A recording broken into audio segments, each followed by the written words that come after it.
કોઈને કઈ પ્રશ્ન છે? ખરીદી બરોબર થાય છે?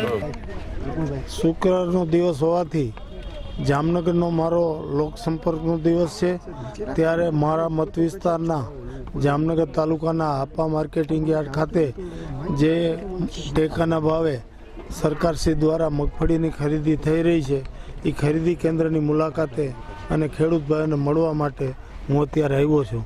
અહીં ખરીદી પણ વ્યવસ્થિત થઈ રહી છે. અત્યાર સુધીમાં 5100 ઉપરાંત ખેડૂતોની મગફળીની ખરીદી થઈ છે. પેમેન્ટ પણ વ્યવસ્થિત થઈ રહ્યું છે. ખેડૂતોને ખરીદીની પ્રક્રિયાથી ખૂબ સંતોષ છે.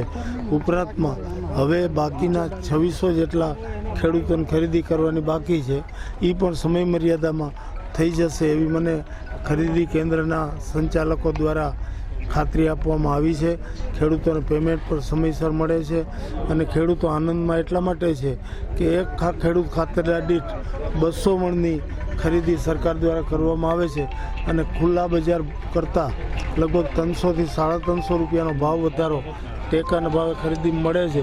એટલે એક ખેડૂત ખાતેદારને લગભગ 70,000 જેટલો ખુલ્લી બજાર કરતાં મગફળીના વેચાણમાં ફાયદો થતો હોય. ખેડૂત આલમ આ સરકારની ટેકાના ભાવની ખરીદીથી ખૂબ જ ખુશ છે. હું પણ ખેડૂત છું. ખેડૂતો ખુશ એટલે અમે ખુશ. અને સરકારનો નરેન્દ્રભાઈ મોદીનો જે હેતુ છે, જગતના તાતને પોષણક્ષમ ભાવો મળે અને ખેડૂતો રાજી રહે, એના માટે ટેકાના ભાવની ખરીદી થઈ રહી છે. એ ખૂબ સારી રીતે અહીં થઈ રહી છે. ગઈકાલે ગાંધીનગરથી અમે આવતા હતા, રસ્તામાં ચોટીલા પાસેની ઓનેસ્ટ હોટલમાં ચા પીવા અમે રોકાણા. ચા પીધા પછી હું અને જિલ્લા ભાજપ પ્રમુખ રમેશભાઈ મુંગરા અમારે હોટલથી નીકળીને રોડ ઉપર ચડતા હતા, ત્યારે ક્રોસિંગમાં એક ટ્રક જે એની બ્રેક ધીમી લાગવાથી સહેજ અમારી ગાડીને આગલા મોરાને સહેજ ટચ થયો, પણ એક લાઇટ સિવાય અને બોનેટ સિવાય બીજું કોઈ નુકસાન નથી. અમે ગાડીમાં ડ્રાઈવર સહિતના અમે તમામ સંપૂર્ણ સહી સલામત છે. એના માટે હું ભગવાનનો અને અમારી કુળદેવી ખોડિયાર માતાજીનો ખૂબ ખૂબ આભાર માનું છું.